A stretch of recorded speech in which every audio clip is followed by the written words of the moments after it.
Fala pessoal, tudo bom com vocês? Eu espero que sim. Vamos iniciar mais um vídeo hoje então sobre um caso de envenenamento coletivo que teve nos Estados Unidos nos anos de 1982 e sim, foi intencional. Mas antes da gente iniciar o caso de hoje, eu gostaria de pedir para vocês aquele joinha no vídeo, se inscreve no canal, ativa o sininho. Se vocês deixam pra fazer isso no final do vídeo, às vezes vocês esquecem. E isso me ajuda muito, gente. A gente tá crescendo aos poucos, mas a gente vai crescendo. Essa é a parte que importa e é isso aí. Então tá, sem mais delongas, vamos ao caso de hoje.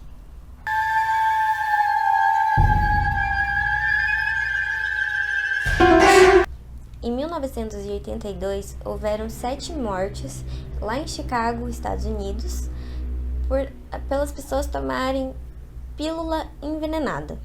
Inclusive, 3 dessas pessoas eram da mesma família. Durante a investigação, os detetives perceberam que todos os medicamentos que essas vítimas tomaram eram do mesmo lote e que, inclusive, tinham um cheiro muito parecido com amêndoas, o que é uma suspeita para cianeto. Após a autópsia, foi identificado altas dosagens de cianeto no corpo das vítimas. Então, as mortes foram intencionais. Uma onda de pânico ocorreu nos Estados Unidos nessa época. Houveram muitos outros crimes, os criminosos tentando simular esse mesmo crime, né? Usando veneno de rato e ácido clorídrico nas outras medicações. Ao longo da investigação surgiram 3 suspeitos, mas a polícia não conseguiu pegar nenhum por falta de evidências. Mas, a título de curiosidade, os medicamentos têm aquele lacre de alumínio hoje em dia por causa desse crime que ocorreu lá em Chicago.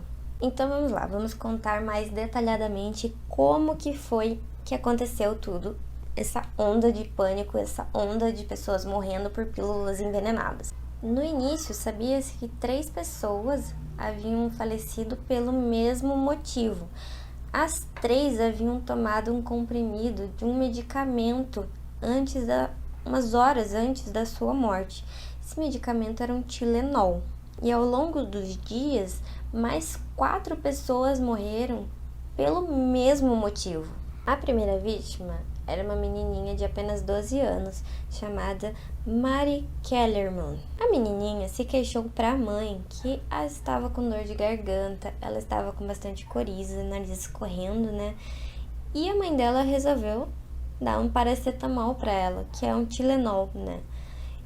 O que ela não imaginava é que meia hora depois da menininha tomar o medicamento, a mãe dela ia encontrar ela sem vida na própria cama. No mesmo dia em que a Mary faleceu, aconteceu tudo isso com ela, também aconteceu não muito distante da casa dela, apenas 19 quilômetros, uma outra morte muito parecida. Um homem de 27 anos, chamado Adam Janus, que trabalhava na empresa dos Correios, ele teve um ataque cardíaco fulminante, levando ele a óbito.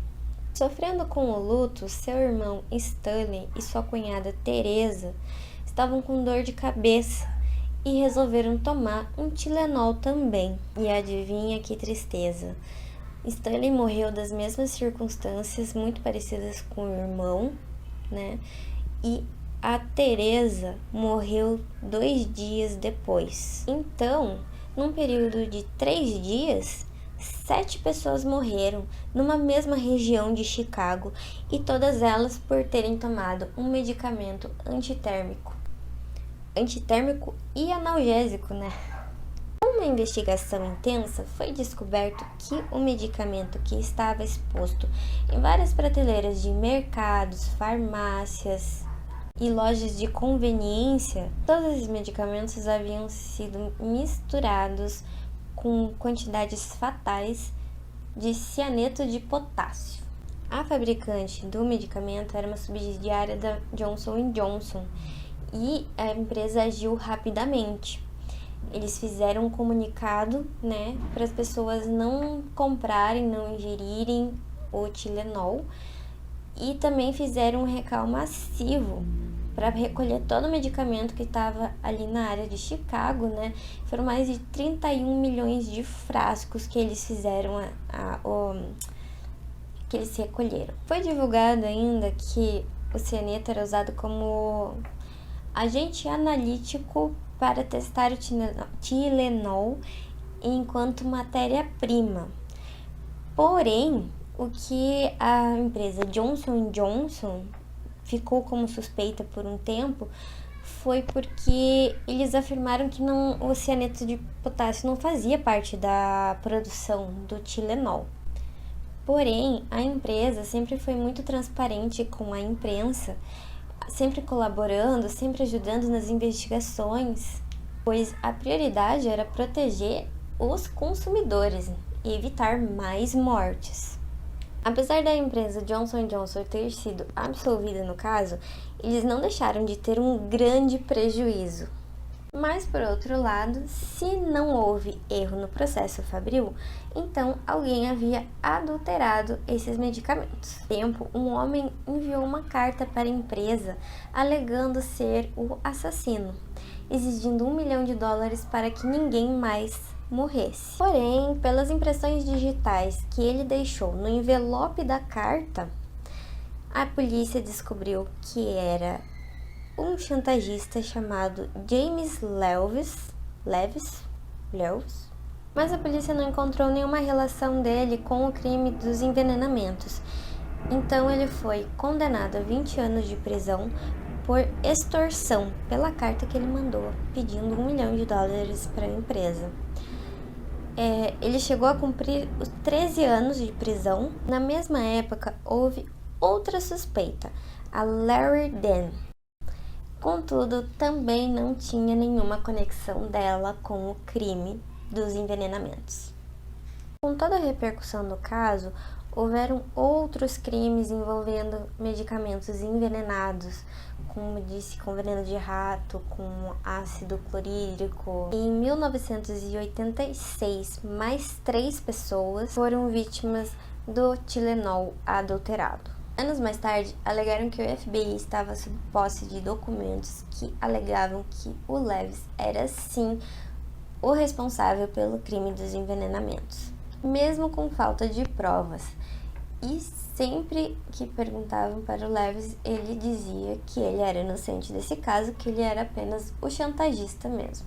Para evitar mais problemas, a empresa Johnson & Johnson resolveu então reunir seus pesquisadores e atribuir novas proteções, novas medidas de segurança para os medicamentos. Foi aí que surgiu então a proteção de alumínio nos medicamentos, para evitar que eles possam ser adulterados. A Johnson & Johnson, após alguns anos, teve sua imagem recuperada, voltou a se estabelecer no mercado, porém, o verdadeiro responsável pelo envenenamento de Tylenol nunca foi encontrado. Provavelmente se tratava de sabotagem nas embalagens.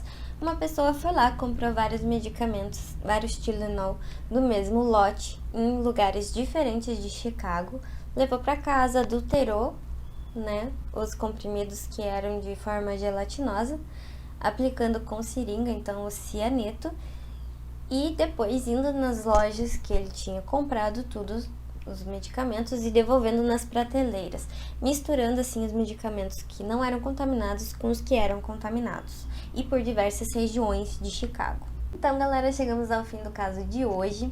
Comentem pra mim o que vocês acharam sobre o caso do terrorista do Tylenol. E é isso, galerinha, a gente se vê no próximo vídeo. Tchau!